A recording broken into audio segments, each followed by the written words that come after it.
Le Grand Matin Sud Radio, 7h-9h, Jean-Jacques Bourdin. Donald Trump bouleverse le commerce international. Ça a commencé avec les droits de douane imposés sur l'acier et l'aluminium à tous les pays européens, pas qu'aux Européens, mais aux pays européens. En réplique, l'Union européenne a augmenté les droits de douane de 50% sur le bourbon américain importé. Et là, hier, nouvelle réplique de Donald Trump, les États-Unis mettront en place des droits de douane de 200% sur tous les vins, champagne et alcool importés de France et d'autres pays de l'Union européenne, si l'Union européenne ne revient pas sur les droits de douane de 50%.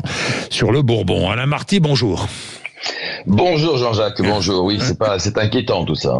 Oui, c'est inquiétant tout ça. Vous êtes, je le rappelle, président du Cercle Wine Business. Vous êtes présentateur d'Invino sur Sud Radio, émission tous les samedis et dimanches de 13h à 13h30 sur Sud Radio et un podcast.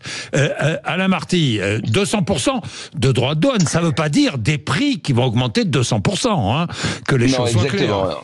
Et d'abord, pour l'instant, on est sur des menaces. Hein. Oui, c'est très trumpiste en menace. Alors, faut quand même rappeler le contexte des vins et spiritueux français. Le vin et spiritueux français, ils souffrent énormément. C'est-à-dire qu'on n'est pas riche en ce moment. Entre le gel, la grêle, la sécheresse, la concurrence, c'est pas le moment de nous mettre sur la tête, tous nous les vignerons, un problème supplémentaire. Et deuxièmement, le marché américain, Jean-Jacques, c'est le premier marché mondial à l'exportation pour les vins et spiritueux. Donc c'est pas le truc anecdotique. Hein. Donc c'est très important. Il y a plusieurs milliards d'euros de chiffre d'affaires qu'on vend chaque année. Donc oui, une guerre commerciale avec eux, c'est dramatique. Alors après, qu'est-ce qu'il faut faire? D'abord, la bonne nouvelle, c'est que ce monsieur-là, ce président américain, il change d'avis toutes les 5 minutes. Bon. Oui, donc ça veut dire qu'aujourd'hui, on dit 200%, demain, ça peut être 30%, ça peut être rien, on sait, je te déteste, les choses évoluent très vite. Bon, si jamais on devait continuer et perdurer, je pense que l'Europe ne doit surtout pas lâcher.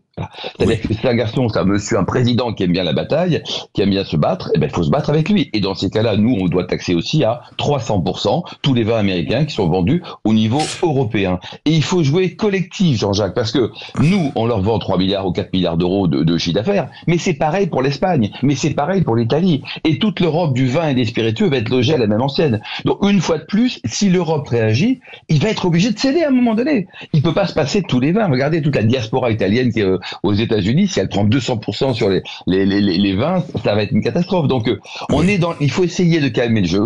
Je pense que ça va se résoudre amicalement, voilà, parce que ça va être je te tiens aussi. Il va reculer. Il nous dit, il laisse entendre qu'il va vendre du champagne américain, mais j'aimerais savoir où on fabrique du champagne aux États-Unis. Hein. Non, mais alors d'abord il y a quelques maisons qui font. Alors ça c'est un des problèmes, c'est-à-dire que ça s'appelle les sparkling. La marque champagne est protégée et c'est une chance pour nous les Français. Le champagne il est que en Champagne et tant mieux. Maintenant il y a des trucs qui bidouillent, le faux Chablis, le faux champagne et les bulles. Bon, il peut raconter ce qu'il veut, il a le droit.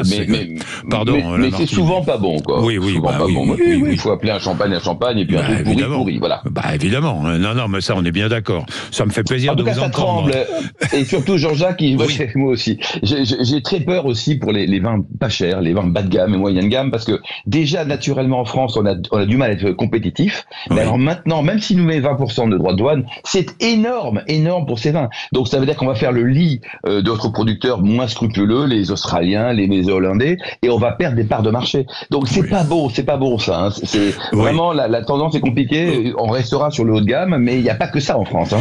Oui, mais Alain, il n'est pas impossible non plus qu'il taxe les vins australiens, néo-zélandais, sud-africains, chiliens. Là, tel que c'est indiqué, alors c'est vrai qu'il peut taxer aussi ailleurs, les vins canadiens d'ailleurs, les vins canadiens ou mexicains, il y a beaucoup de grands vins d'ailleurs au Mexique. On va y aller quoi. Non, mais c'est poker menteur. Je pense qu'on est sur un poker menteur, donc il faut voir le verre à moitié vide, à 200% d'ailleurs. Mais franchement, il devrait céder. Il faut rester calme. C'est compliqué. Il faut rester calme et ferme. Ouais, c'est pas facile, hein, mais oui, il faut rester calme et ferme, exactement, quoi. Bon. Et surtout ne pas céder, continuer nos 50% de droits de douane sur les whisky, les bonbons américains. Si on commence à lui donner des choses, ça va lui donner raison, et ça sera la bonne méthode, malheureusement. Bien. Merci beaucoup, Alain Marty. Merci. Merci, Jean-Jacques. Merci, et on vous retrouve samedi, évidemment, demain. Il est 7h46. Tiens, à propos de Trump, à propos des Américains, je regardais cette décision portugaise qui est quand même très intéressante. Pour la première fois, un pays d'Europe décide de ne pas acheter l'arrivée des F-35 américains, les avions de guerre américains. Les Portugais se tournent vers l'Europe, n'ont pas encore choisi, avions français ou pas français, parce qu'il y a d'autres avions fabriqués, des Suédois, d'autres avions fabriqués en Europe, des avions de guerre, des avions de chasse. Eh bien, les Portugais sont les premiers à renoncer aux F-35 américains. C'est encore un succès pour Donald Trump, ça. Tiens, il est 7h46.